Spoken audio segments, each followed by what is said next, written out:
Welcome to Subtle Storytime. Today we're going to be reading a book called How the Stars Fell into the Sky, a Navajo Legend. This book is written by Jerrie Oughton and illustrated by Desimini. I look forward to reading this book with you today. Now let's get ready for story time.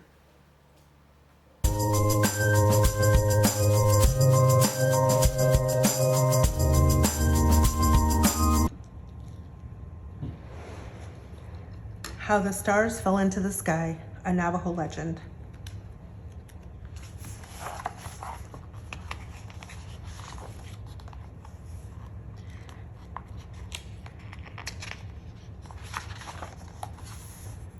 When the pulse of the first day carried it to the rim of night, First Woman said to First Man, "The people need to know the laws. To help them, we must write the laws for all to see." "Write them in the sand," he told her. "But the wind will blow them away," she answered. "Write them on the water, then," he said, and turned to go, having more important matters on his mind. "But they will disappear the moment I write them on the water," First Woman called out. First Man turned back impatiently and looked at her squatting there on the rim of night, a blanket of stars at her feet. "Why don't you write them in the sky?" he said. "Take your jewels there and write them in the sky." Look at all of the stars. And so she began, slowly, first one and then the next, placing her jewels across the dome of night, carefully designing her pattern so all could read it.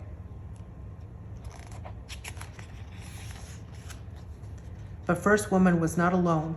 Behind a low tree, Coyote crouched, watching her as she crafted her careful mosaic on the blackberry cloth of night. He crept closer. There's a coyote watching her. "What are you doing?" he called to her in a voice that sounded like the whine of an arrow whistling in the wind. "Why are you tacking up the night sky with your jewels?" "Oh," she answered, deliberately shifting a star. "I am writing the laws so all the people can read them. There will be no confusion if we can always see the laws." Her hands glowed from the warmth of the stars she was touching, and she smiled as she toiled. "May I help?" Coyote asked. First Woman nodded. "Begin here," she said, and handed him a star.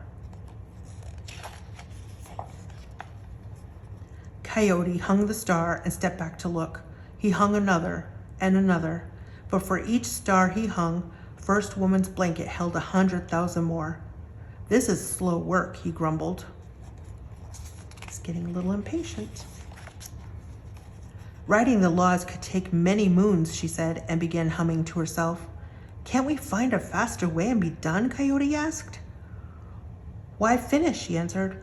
"What is there to do next that is half so important as writing the laws?" "The people will see these laws before they enter their hogans at night. The young mother will sing of them to her child. The lonely warrior crouching in an unknown country will look up and warm himself by them. Writing the laws may be what I do each night for the rest of my life." But Coyote lacked First Woman's patience. He loved best to see a job finished. What do you think Coyote is gonna do?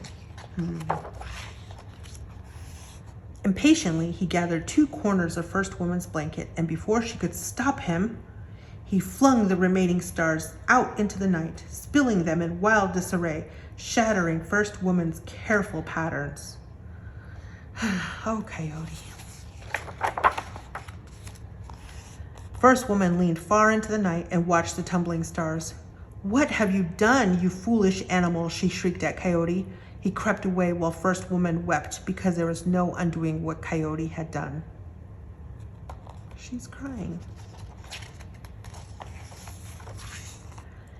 As the pulse of the second day brought it into being, the people rose and went about their lives, never knowing in what foolish haste Coyote had tumbled the stars, never knowing the reason for the confusion that would always dwell among them.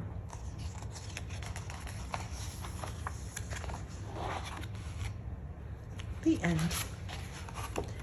How the Stars Fell into the Sky. Thank you so much for reading this book with me today.